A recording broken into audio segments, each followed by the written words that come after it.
నొప్పంతా హైదరాబాదు ముఖ్యమంత్రి గారు చెప్పినట్టుగా దేశంలో నగరాలు కాదు ప్రపంచ నగరాలతో పోటీ పడుతున్న తర్వాత వీరికి నొప్పి మొదలైంది. ఎక్కడ గుజరాత్కి పోటీ వస్తుందో తెలంగాణ అనే భయంతో మోడీ కాళ్ళకి అడుగులకు మడుగులు నొక్కి నాయకులు తెలంగాణ అభివృద్ధిని అడ్డుకుంటా ఉన్నారు. ఇది స్పష్టంగా కనబడతా ఉంది. తెలంగాణ అభివృద్ధి కాకూడదు, దక్షిణ భారతదేశంలో ఏ పట్టణం అభివృద్ధి కాకూడదు. మీరు గుజరాత్కి గులాంలాగా ఎందుకు పనిచేస్తా ఉన్నారు? మీరు తెలంగాణ ప్రజల ఓటుతో గెలిచినారు, ఇవాళ తెలంగాణ మంత్రిగా ఉన్నారు. బండి సంజయ్ గారు కరీంనగర్ ఓటుతో గెలిచి ఇవాళ కేంద్రంలో మంత్రిగా ఉన్నారు. హైదరాబాద్ సుందరీకరణ అంటే ఎందుకు అడ్డుకుంటా ఉన్నారు మీరు?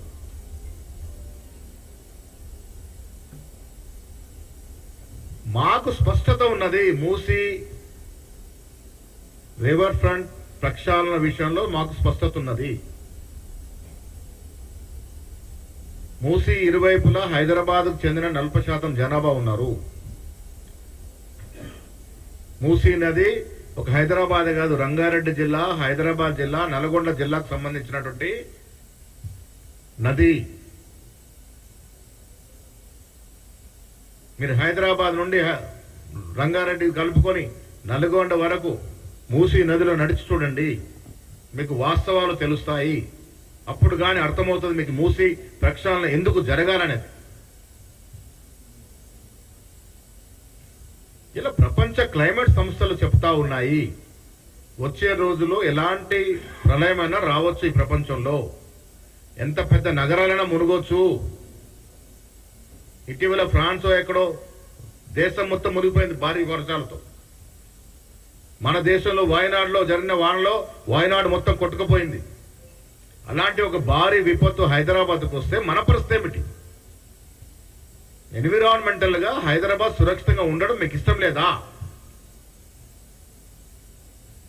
ఎందుకు మీరు బీఆర్ఎస్ వాళ్ళ యొక్క క్లచ్ లోకి పోతా ఉన్నారు?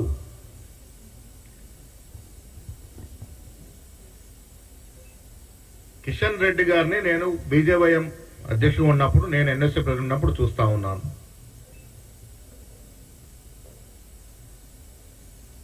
కేంద్ర మంత్రిగా ఉండి ఒకరోజు కోసము ఆ ఫోటో ఫినిష్ నిద్రలు ఏమిటి అని అడుగుతా ఉన్నాను. ఏం వాస్తవాలు తెలుసో మీరు చెప్పాలి దయచేసి ప్రజలకి. మీరు ఒకరోజు నిద్రలో ఏం తెలుసుకున్నారో ప్రజలకు చెప్పాలి. మాట అంటే రిటర్నింగ్ వాల్ గురించి మాట్లాడుతూ ఉన్నారు. ఎస్, డిపిఆర్ వచ్చిన తర్వాత ఏది ఎక్కడ ఏ వాల్ వస్తుంది, ఏ సురక్షితంగా రేపు మూసీ నది పరిపూర్ణంగా ప్రవహించడానికి ఇరువైపులా సేఫ్టీ మెజర్స్ ఏమేమి తీసుకుంటారో డిపిఆర్ డెఫినెట్ గా మీకు అన్ని తెలుస్తాయి. నేను మళ్ళీ చెప్తా ఉన్నాను, మా ప్రభుత్వం కట్టుబడి ఉంది. రేవంత్ రెడ్డి గారు ముఖ్యమంత్రిగా ఈ ప్రభుత్వం మూసీ ప్రక్షాళన జరిగేటప్పుడు ఏ ఒక్కడికి కూడా అన్యాయం జరగకుండా, ఏ ఒక్కరిని కూడా నిరాశ్రయుడు కాకుండా చూసుకునే బాధ్యత మాది. ఇది సోనియా గాంధీ గారి యొక్క పార్టీలో జరుగుతున్నటువంటి ప్రభుత్వము, రాహుల్ గాంధీ ఖర్గే గారి యొక్క అడుగుజాడలు నడుస్తున్న ప్రభుత్వము, ఎస్సీ ఎస్టీ బీసీ ఓబీసీ మైనారిటీలకు కట్టుబడినట్టు ప్రభుత్వం. ఏ బీదవాడికి కూడా నష్టం జరగకుండా చూసుకునే బాధ్యత గల ప్రభుత్వం ఇది. మీలాగా గుజరాత్లో, అహ్మదాబాద్ లో కొన్ని వేల కుటుంబాలను నిరాశ్రయాలు చేసి ఈ రోజుకు పట్టించుకోలే, కోట్ల చుట్టూ తిరుగుతా ఉన్నారు. మేము ఇక్కడ మూసీ విషయంలో ఎవరైతే ఇల్లు కోల్పోతారో ప్రతి వ్యక్తికి, కోల్పోయిన ప్రతి వ్యక్తికి ఇల్లు ఇస్తామని చెప్తా ఉన్నాం. దానికి కట్టుబడి ఉన్నాం.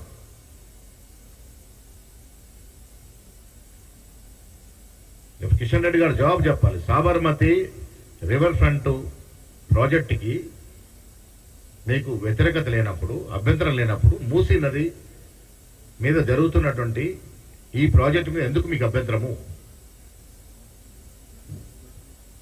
గుజరాత్ రాష్ట్రంలో జరుగుతున్నటువంటి అభివృద్ధి మాత్రం అభివృద్ధి, మన రాష్ట్రంలో మాత్రం జరగకూడదు. ఇదెక్కడ న్యాయం అండి? ఇవాళ తెలంగాణ 10 ఏళ్ళు తెలంగాణలో అభివృద్ధి కుంటుపడింది. మాకు ఒక వ్యూహం ఉంది, మాకు దూరదృష్టి ఉంది. మా ప్రజలు తెలంగాణ అభివృద్ధి నోచుకోవట్లేదు, కానీ ప్రజలు మార్పు కోరి మాకు ఇవాళ మార్పు ద్వారా అధికారం ఇచ్చినారు. ఆ మార్పు ఏంటో మేము చూపించబోతా ఉన్నాం. తెలంగాణ రైజింగ్ అనే నినాదంతో ముందుకు పోతా ఉన్నాం.